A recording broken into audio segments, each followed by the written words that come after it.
So here we go again, time to give my thoughts on Jurassic World Evolution 3's release in this review.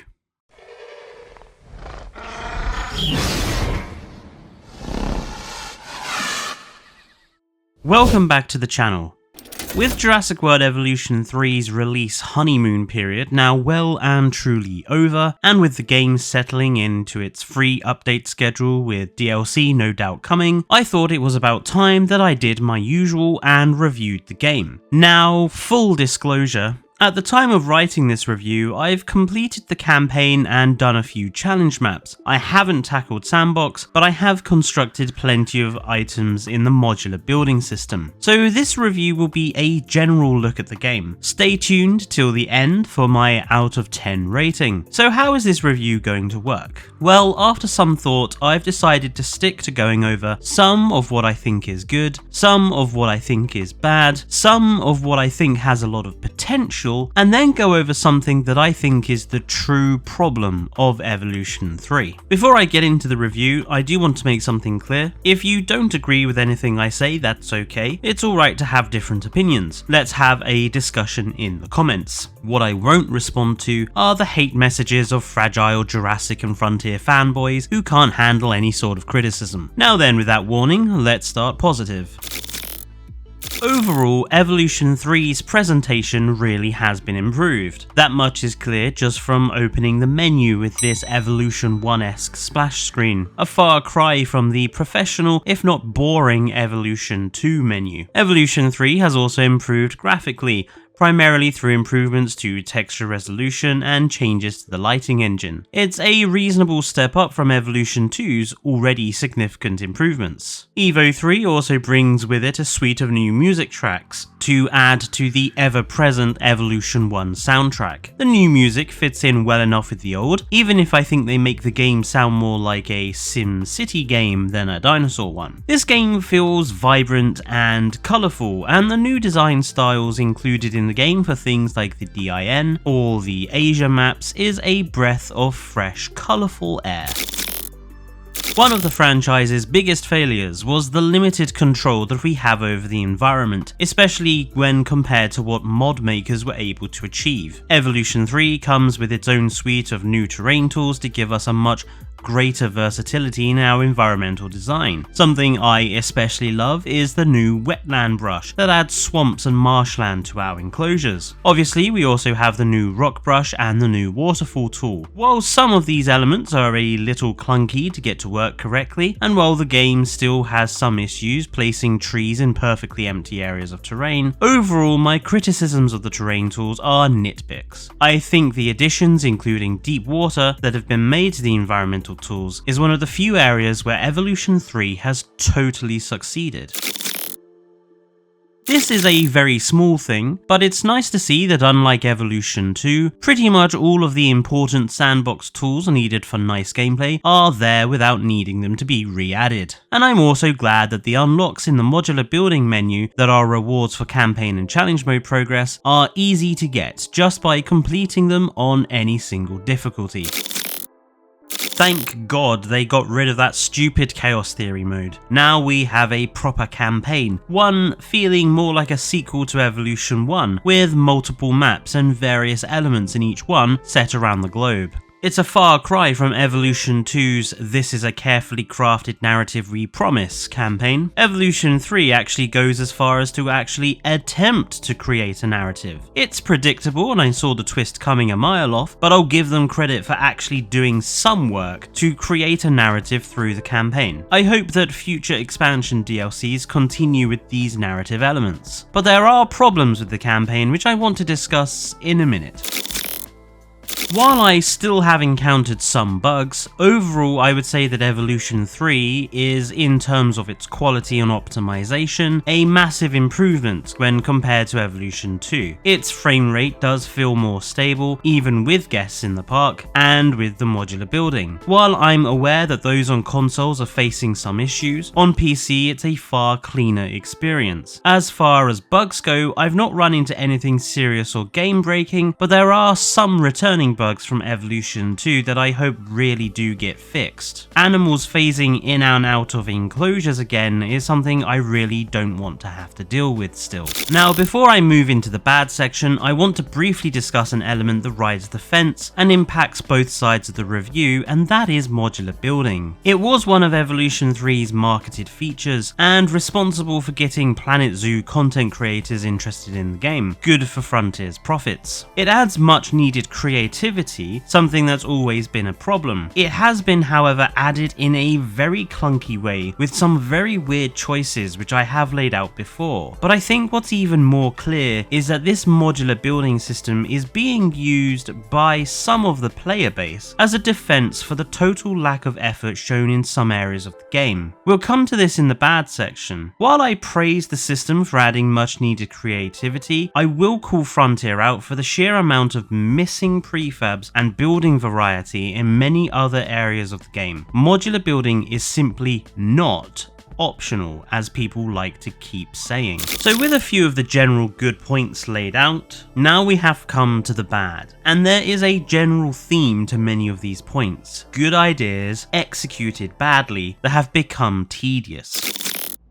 While having a campaign again is good, it isn't a perfect addition. The new organisation, DIN, is an odd thing. Here we have a group of people apparently working on the conservation and protection of dinosaurs, and yet after we do some very minor work in that regard, most of the campaign is spent exploiting the animals for commercial profit by creating dinosaur parks. It really doesn't fit in with the messaging that DIN is going for. I mean, hell, the DIN buildings are branded with Jurassic World banners, a defunct park that created hybrids. And yes, that's the other thing. Your conservation group can create the Frankenstein monsters as much as you like. It just doesn't fit in with the narrative they've gone for. What's odder is that they talk up extinction now as this great problem, but bearing some very slight attempts at sabotage that's always scripted, they really aren't all that, and barely an element of the campaign for most of the time. I also think the campaign is a little long. 10 locations to 5-star means that by the end of it, it is starting to drag a bit. I think fewer locations with more significant narrative happening in each one would have been better. I give Frontier full marks for actually trying this time round, but I think it just needed a little bit more time in the oven, so to speak. This remains one of the biggest areas of the Evolution games that they remain routinely failing with. The animals remain soulless. Sure, they look very nice on the surface, a trait that the whole game shares with their new skin textures and some minor improvements here and there, but fundamentally the dinosaurs in this dinosaur game still don't really do much to feel like living creatures. They have very little in terms of behavior and animation still, with animals still limited to basically the same social and idle animation as always. They still have no interactions with the environment. There's still a lack of any sort of enrichment system. The fact is, these animals are meant to be highlights of the game, and they're all show and no go. Without evolution in their behavior, the animals remain robotic, especially if you watch them for any length of time. We have all these new terrains in the environment system, and yet barely any of the animals use them. And this hasn't been improved with the babies, but I'll speak about that later. I'll speak about them right now. The babies were one of Jurassic World Evolution 3's most marketed features, with them front and center in practically every video. Come look at our cute babies with their anime eyes. But as I warned many months ago in my hot takes video about why I wouldn't want babies in Evolution 3, Frontier has completely failed to make the system something that isn't poorly thought out, and it starts at the very beginning. Frontier has done a pretty poor job when it comes to sexual dimorphism between males and females for so many animals. While a smattering of creatures have very distinctive alterations, like the Triceratops, so many animals basically have nothing. And while this may be realistic, a word I despise when it's used to defend a lack of creativity, the fact is this is a Jurassic game. Could we not have some more interesting, more visually distinctive elements for the males and females? Some animals don't even have that much of a different pattern, for God's sake,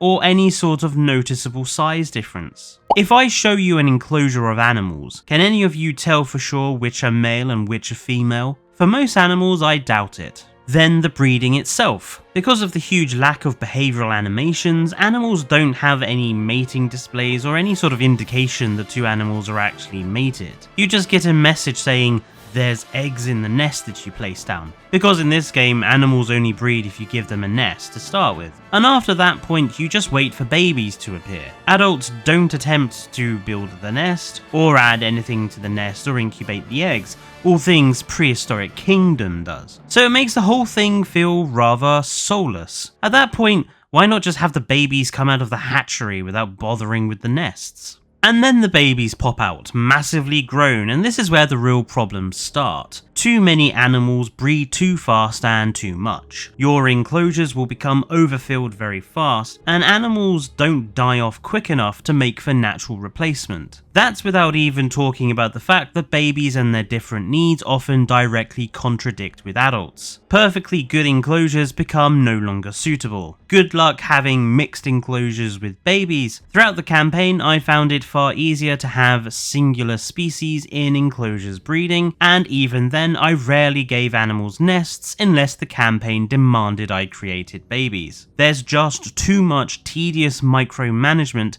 inherent in the system, and that coupled with the coldness of other elements and the annoyance that is still the territory system, I just don't think the babies are worth the trouble. Maybe in Sandbox, but even then you still have to mess about making sure the adults are happy enough to breed. We could have just had some baby models that we could pick in the hatchery as variants and have done with it.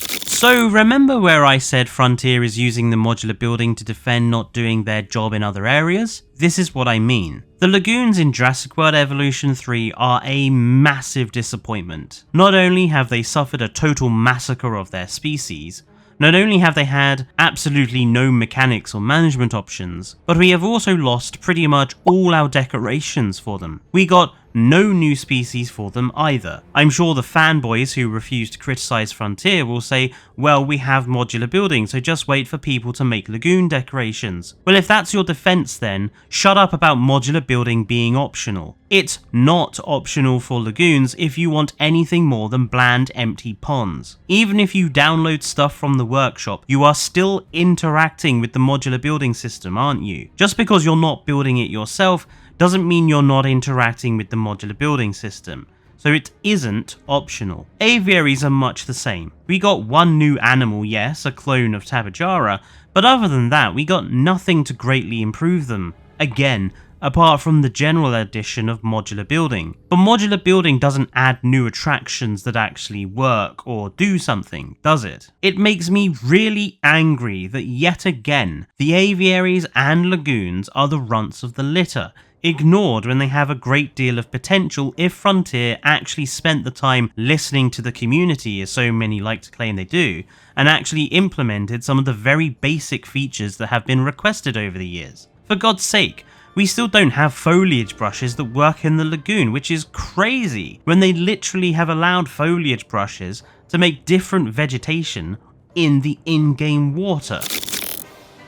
So because of some of the limitations of Jurassic World Evolution 1 and 2 that Evolution 3 inherited, it ends up still feeling too static and lifeless. You can see this just in the way the guests work. They don't naturally sit on the benches, guests just appear on benches that have guest spawning option. There's no real movement to most of the decorations. After a while, the parks just end up feeling kind of cold. So with some of the bads discussed, let's focus on what I think are the elements that have potential for the future of the game if quality of life and other improvements are made. So while I stand by the fact that this system really isn't that much of an improvement from the one we got 20 years ago, the generator is a very interesting element that could give the game a lot of replayability, but for it to succeed, it does need updates and improvements. It needs additional biomes added to it, and a general freeing up of the borders so we have some more control. Then it could become a really great part of the game. So this could go on to be a real game changer if Frontier makes some added improvements. Completing the material sets would go a long way to make things better, as would adding some missing elements like placeable ACU vehicles. It would also be nice if the menu and filtering system was tidied up and made better to use. Of serious need of improvement is the workshop, which at the moment is a slow and laggy mess that doesn't like loading past page 5. It also needs better content moderation in order to stop the theft of creations from other people.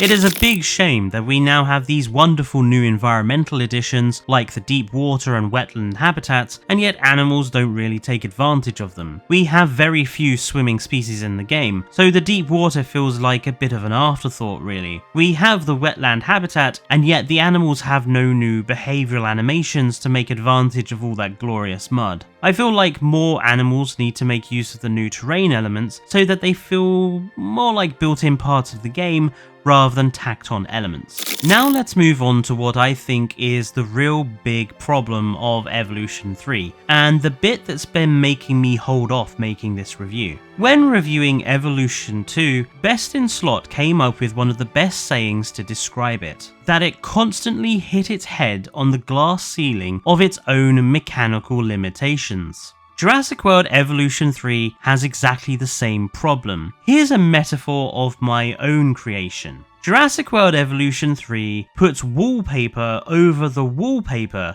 that Evolution 2 put up to cover up the cracked and rotting walls of the franchise's stunted mechanical growth. And all too often, those cracks and black mold show through regardless of how pretty you make the lighting look. Yes, we have babies for you to gush over, and the modular building for the Planet Zoo players, and look at these lovely new rocks and look at this new lighting, things easily shown off in marketing YouTube videos. But under the bonnet, the foundational mechanics of the game are still totally underbaked. A game lives or dies on its mechanics, and the Evolution games have always felt like the underappreciated children when compared to the mechanical complexity of games like Planet Zoo or Planet Coaster. Evolution 3 yet again totally fails to improve in this area. Evolution 3 is not a management game. It shouldn't even really be called a sim game. It's a sandbox game, a box of Lego that looks very nice at a distance. The scientist system, a much hated element of the second game due to its shallow nature, has had absolutely no improvements whatsoever for Evolution 3. It remains just as shallow. The Rangers and Vet systems remain exactly the same, with the same limited versatility and the same fucked up AI that cannot handle narrow gaps and get themselves stuck on our new terrain. The mechanics that were Evolution 3's only attempt to add more management and mechanical depth are functionally just the same as a ranger, down to the placing of maintenance posts that you have to attach them to. What's funny is that these guys also make the disasters like tornadoes feel even more lackluster than they already did. There have been times in campaign that the damage from a tornado has been fixed before the tornado has even finished because of the way the system works. We still have very little, if any, control over the park's economy. Time has no meaning. Animal demands are measured in numbers, and yet we have no way of getting knowledge about the enclosures. There's no real feedback to us. Guests are still just pointless particle effects that really offer nothing deep in terms of management. The different guest types mean absolutely nothing.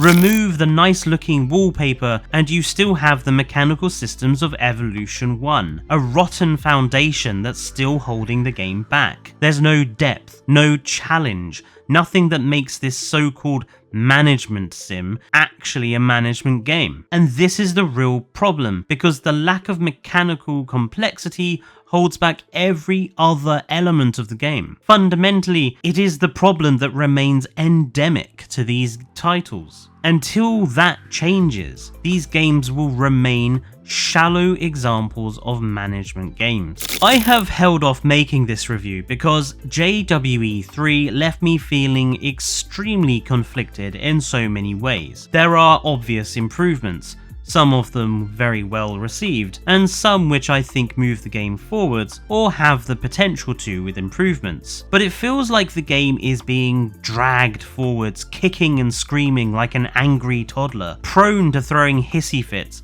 whenever this box of Lego actually has to be what it is, a game of its genre. Thinking about the previous entries, I once said that Evolution 1 was a village idiot when compared with games like Planet Coaster and Planet Zoo. It was limited in too many ways. I would have rated it something around a 3.5 out of 10. Evolution 2, meanwhile, was an average side grade that made too many of the same mistakes as the first game while introducing underbaked features that were simply not improved. It was a game too heavily reliant on DLC to hold itself up. I would have rated it something around a 5 out of 10. Evolution 3 for me earns a 7 out of 10. Evo 3 is a far more impressive sequel than Evolution 2 ever was, and I praise it in that regard. But the game is still held back by its total lack of mechanical growth. And you can't keep adding more and more features onto a game that mechanically is not growing along with those features. I also feel that Evolution 3's total refusal to improve on lagoons and aviaries is a serious flaw, and the poor implementation of many of the new game elements highlights the same old Frontier errors of rushing things without really thinking about it, or the mechanical parts of those new systems. None of this is to say that I think Evolution 3 is a bad game. I don't even think it's an average game. It is what I would call a good game, but it isn't a great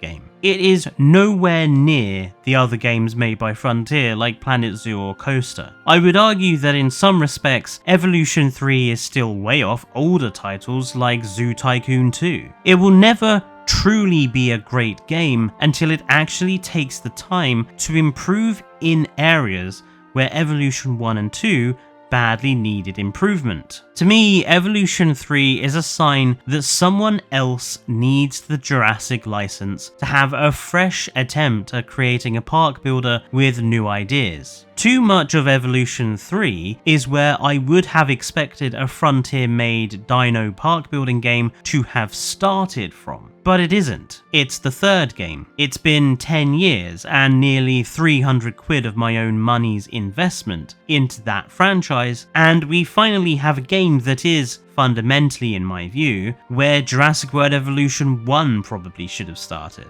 So much of Evolution 3, like Evolution 2 before it, is dragging the game up to meet a bare minimum standard. So that's my initial review. I'll be honest and say I'm still not really happy with it, because I feel like I have a lot more to say about certain parts of Evolution 3. So what I've decided to do is to make this the TLDR version, and I'm going to make a number of videos in the coming months looking at certain Evolution 3 elements in detail so I can talk about them more in depth. Let me know down in the comments what you thought of this review, whether you think I'm being fair or not, and what parts of Evolution 3 you think need improvement. Don't forget to do all the usual YouTuber things like liking and subscribing if you want to see more from all of us at Triclaw Gaming, and until next time, stay safe and goodbye.